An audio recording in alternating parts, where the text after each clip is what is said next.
Welcome back to Disturbed Reality.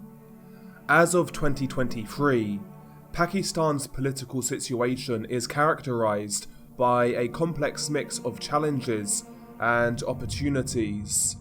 The country has witnessed significant developments in recent years, including a general election held in 2021 that saw Imran Khan's Pakistan Tehreek-e-Insaf (PTI) party securing a majority in the National Assembly, enabling Khan to become the Prime Minister for a second term. However, the political landscape remains dynamic and multifaceted. One of the key challenges facing Pakistan's political system is the issue of governance. While the PTI government has embarked on various reform initiatives aimed at improving transparency, accountability, and efficiency, there are still concerns about the pace and effectiveness of these reforms. Criticism from opposition parties and civil society organisations regarding the government's handling of economic issues, social welfare, and human rights concerns continue to shape the political discourse. The opposition parties, including the Pakistan Muslim League Nawaz, or PMLN, and the Pakistan's People's Party, PPP, play a crucial role in shaping Pakistan's political landscape. They have been actively challenging the government's policies and decisions, particularly on economic matters, and also allegations of electoral irregularities. The opposition's attempts to rally public support and their efforts to create alliances and coalitions have added a layer of complexity to the political dynamics of Pakistan. Another significant aspect of Pakistan's political situation is the ongoing security challenges. The country continues to grapple with internal security threats such as terrorism, sectarian violence, and separatist movements. The government's ability to address these challenges effectively is closely watched by both domestic and international stakeholders.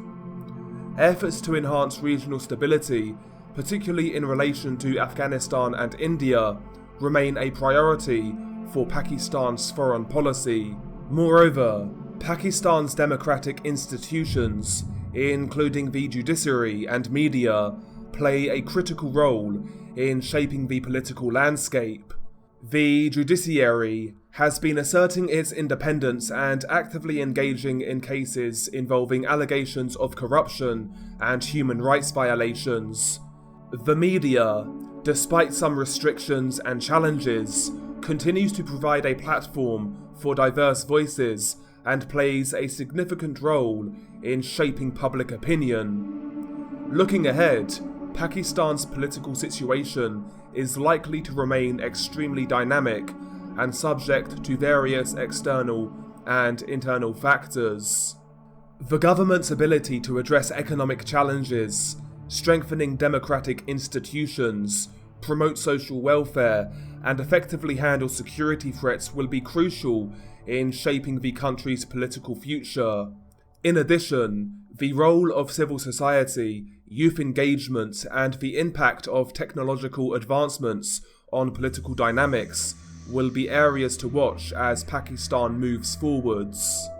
Naturally, such a politically unstable environment provides a breeding ground and a hotbed for criminal activity and violence.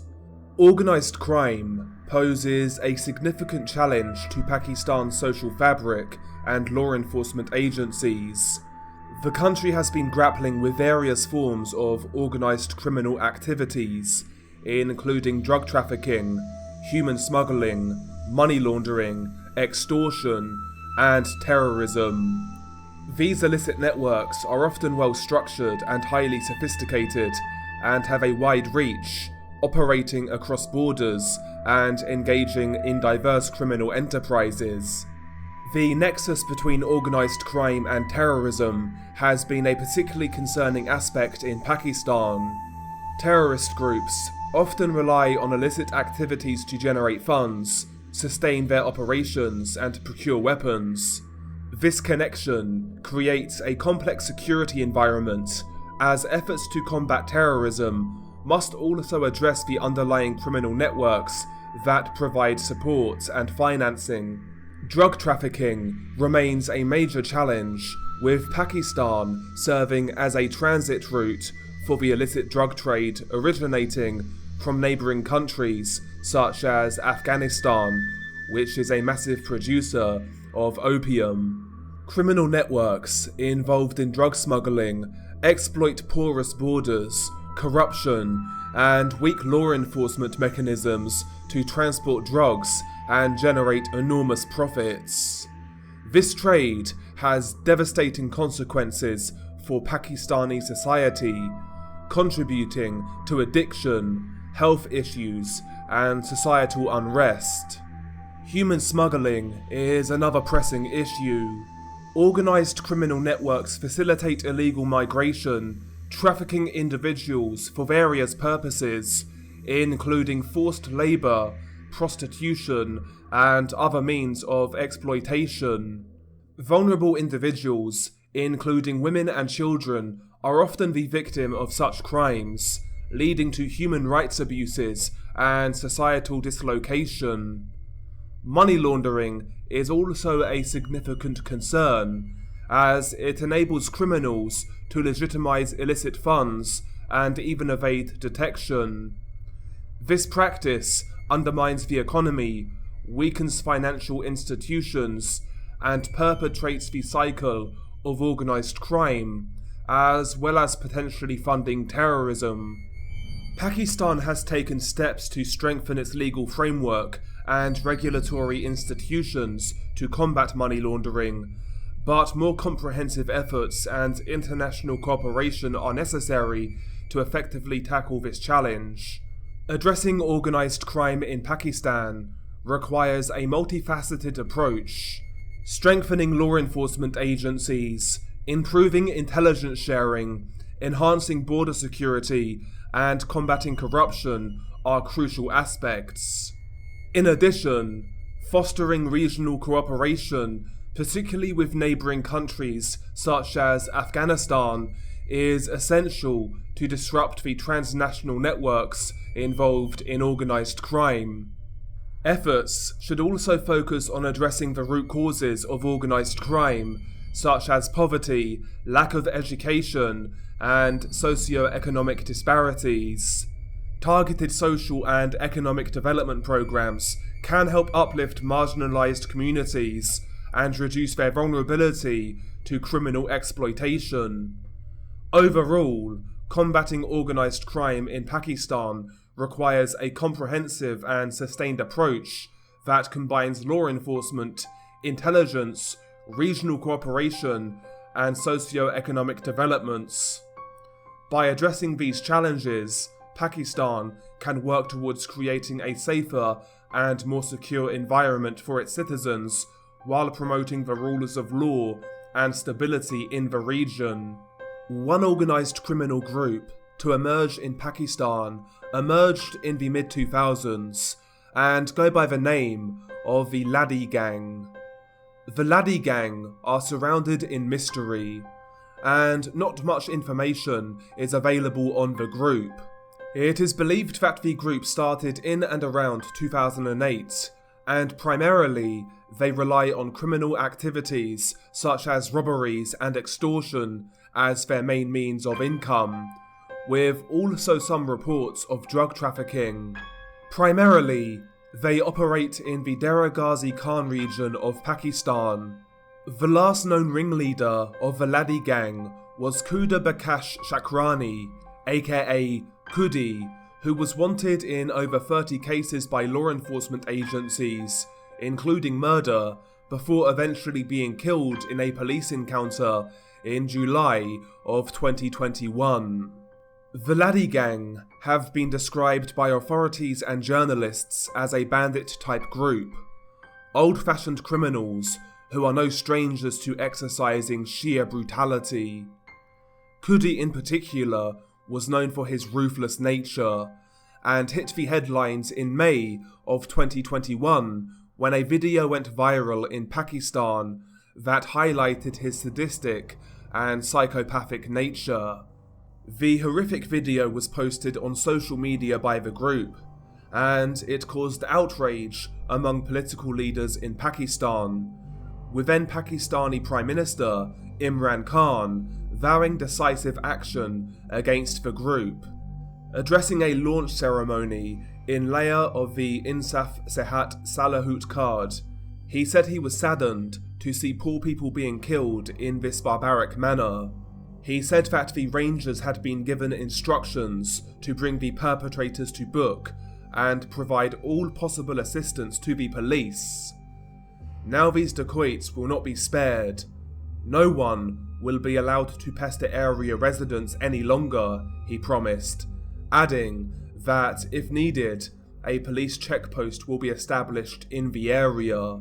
The Ladi Gang had abducted 3 people from the Taman Kosa area, and they were alleged to be workers of a local cement factory with ties to a rival group.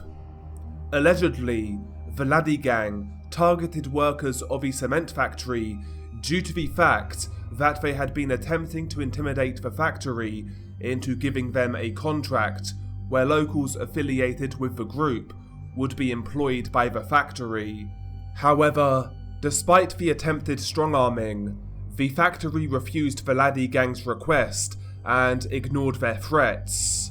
It's also stated in news reports that several who worked for the factory were actually informants who were against the gang.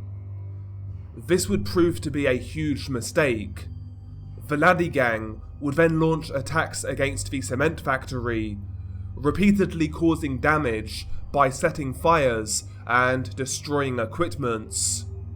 They also destroyed the power supply line to the factory, causing billions of rupees in damage to the business, as well as threatening its workers.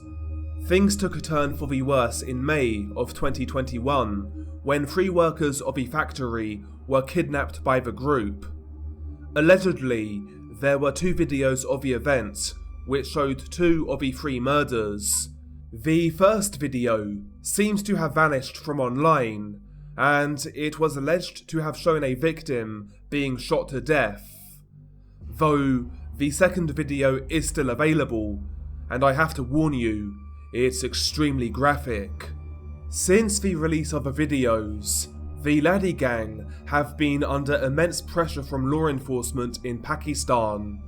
As mentioned, leader Khuda Bakash Shakrani was shot dead in a police shootout in July of 2021.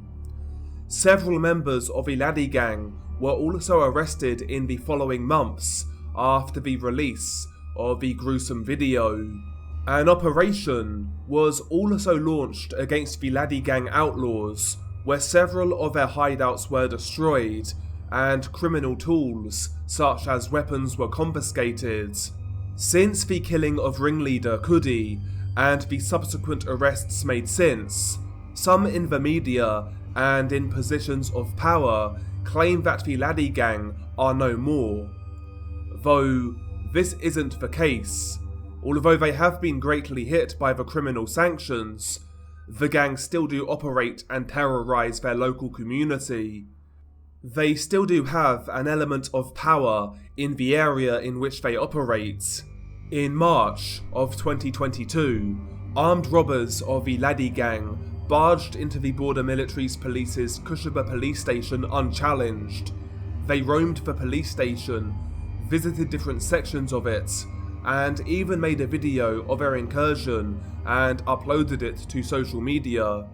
They even held 2 police personnel hostage during their raid. In the video, which went viral in Pakistan, the members of the Ladi Gang alleged that they used to pay a certain amount of money to the Kushabah police station each month in order to let them roam the area freely and commit acts of crime. According to various sources, BMP Kushabah police station personnel and officers had been under constant threat by the Ladi Gang. The Ladi Gang continues to pose a challenge to the law enforcement agencies after they have regrouped following their leader Kudubakash Shakrani's killing in 2021. The Ladi Gang continues to pose a challenge to the law enforcement agencies after they have regrouped following their leader Kudubakash Shakrani's killing in 2021. But nevertheless, what happens in the actual video?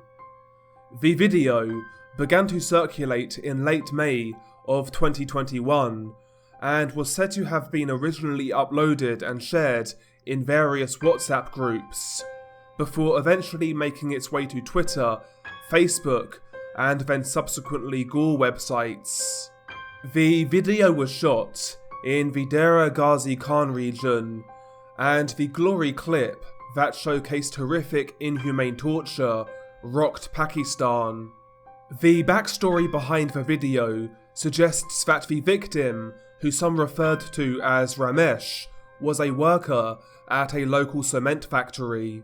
He was accused of conducting a contract killing of a man named Haroon, who was likely part of the Ladi Gang, for 1.5 million rupees, which roughly works out at $18,000. The victim was accused of cutting the nose and hands off Haroon before eventually killing him. The video was recorded to scare and intimidate locals of going against the Ladi Gang. The video itself is 2 minutes and 12 seconds long, and the setting is that of a desolate desert-type area, and the video is shot during the middle of the day.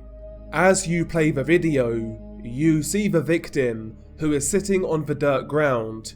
It appears that he has been beaten, and it looks like some of his clothes are stained in blood.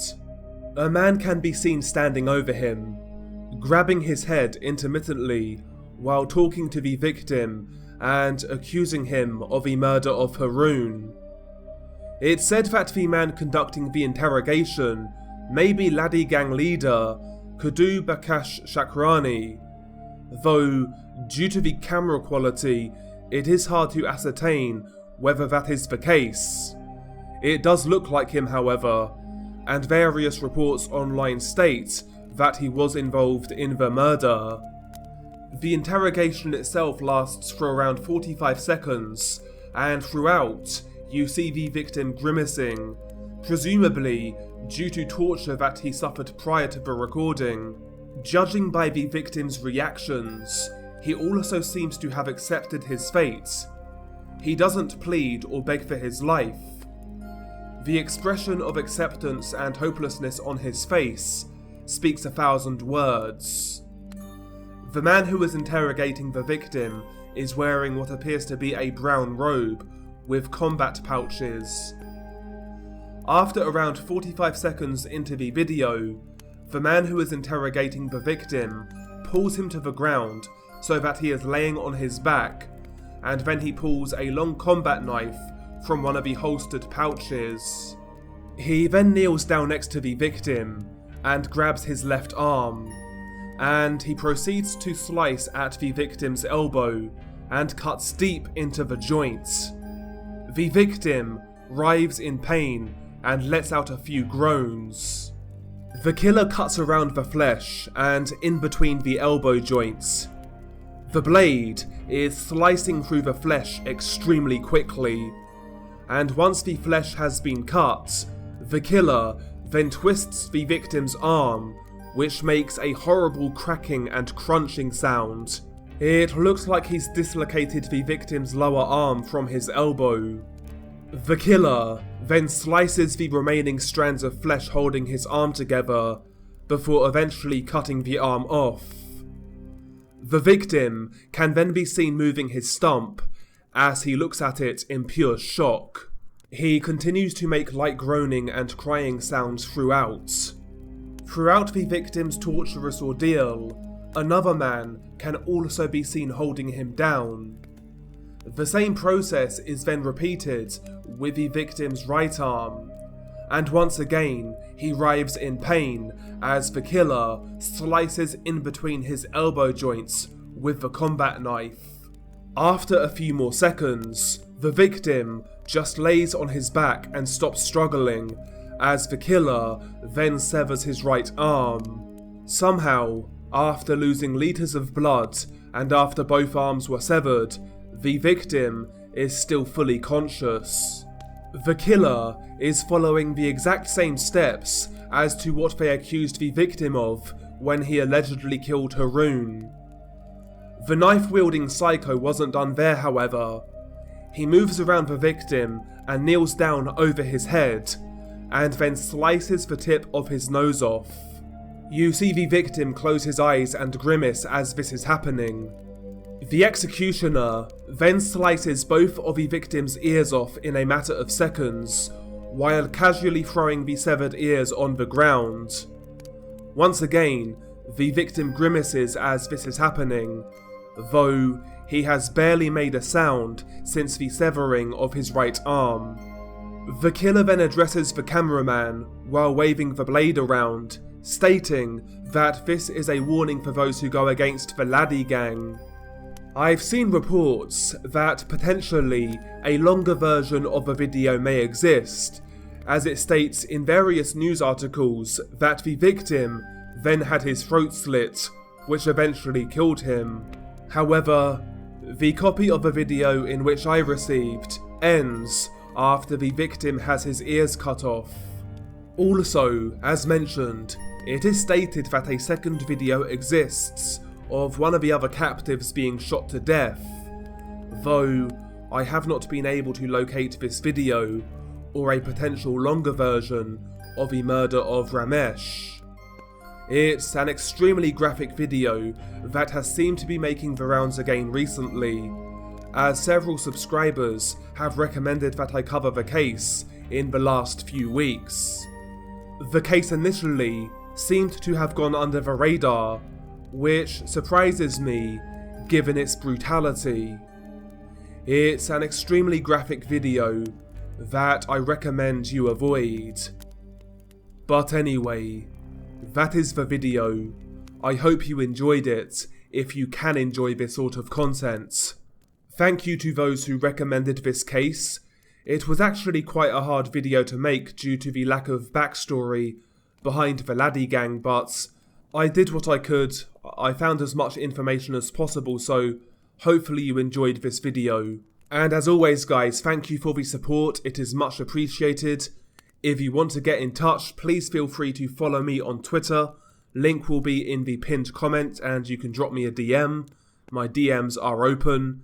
And also, if you could do me a massive favour, if you could drop me a follow on Twitch, that would be much appreciated. It would definitely mean a lot. But, as always, stay safe. And I'll catch you on the next one.